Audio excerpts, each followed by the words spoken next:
കൂടൽമാണിക്യം ഉത്സവത്തിന്റെ ഭാഗമായി ICL ഫിൻകോർപ്പ് സമർപ്പണം നടത്തിയ ബഹുനില പന്തലിന്റെയും ദീപാലങ്കാരങ്ങളുടെയും സ്വിച്ച് ഓൺ കർമ്മം ഉന്നത വിദ്യാഭ്യാസ മന്ത്രി ആർ ബിന്ദു നിർവഹിച്ചു. ഏഴാം ഉത്സവത്തിന്റെ ലക്ഷദ്വീപം 35 വർഷമായി ചെയ്തു വരുന്നത് ICL ഫിൻകോർപ്പ് CMD ആയ അഡ്വക്കേറ്റ് KG അനിൽകുമാറാണ്. ഇത്തവണ ഏഴാം ഉത്സവ ദിവസം ദീപാലങ്കാരത്തിന്റെ വ്യത്യസ്തമായ കാഴ്ചകൾ ഒരുക്കുന്നുണ്ടെന്നും അദ്ദേഹം പറഞ്ഞു. Koodalmanikyam Devaswom chairman advocate CK Gopi അധ്യക്ഷത വഹിച്ച യോഗത്തിൽ നഗരസഭാ ചെയർപേഴ്സൺ മേരിക്കുട്ടി ജോയ് മുഖ്യാതിഥിയായിരുന്നു. ഇരിങ്ങാലക്കുടക്കാർക്ക് ഉത്സവ ഛായ കണ്ണിന് വളരെ മനോഹരമായ മനസ്സിന് ആനന്ദം പകരുന്ന ഒരു കാഴ്ച ICL ഫിൻകോർപ്പ് ഇരിങ്ങാലക്കുടയിൽ നിന്ന് ആരംഭിച്ച സ്ഥാപനത്തിന് സാധിച്ചു എന്ന ഈ വളരെ സന്തോഷമുണ്ട്. പ്രത്യേകിച്ച് ഇപ്പോൾ എന്ന് പറഞ്ഞു കഴിഞ്ഞാൽ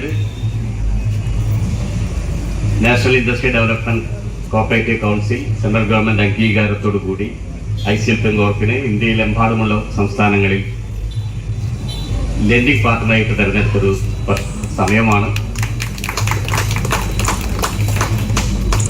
പലർക്കും ഞങ്ങൾക്ക് സഹായം എത്തിക്കാൻ പറ്റുമെന്ന് ഞങ്ങൾക്ക് തോന്നുന്നു.